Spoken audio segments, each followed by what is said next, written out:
खुलुमबाय BTR news चेनेलाव गासैखौबो बरायबाय। आंनि चेनेलखौ साबस्क्राइब खालायखाबा साबस्क्राइब खालायदो आरो बे खाथिनि बेल आइकन बेलखौबो थुनानै जाहाथे गोदान भिडिअ सिगांग्रो नटिफिकेसन सौहैनाय बायदि।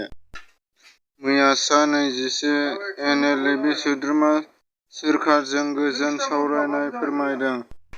चिरां जिल्ला बिजिनि सिङाव थानाय सुबाइजार आनसलिक गुदि बाथौ गौथुम गोदानै बाथौ थानसालि गायसनदों। मैया BTCनि CM प्रमद बर'आ बुंदों जे इसोरनि CC केमेरायासो मिन्थिगोन आं रन्जन दैमारिनि खामानिनि मावदों ना मावाखै बे बाथ्राखौ।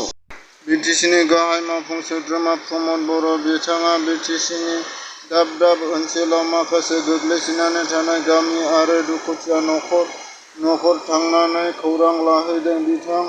BTCनि CM बिथाङा मैया उदालगुरि जिल्लानि दाब दाब ओनसोलाव थांनानै दुखुथिया नखरखौ लोगो हमहैनाय नुनो मोननाय जादों।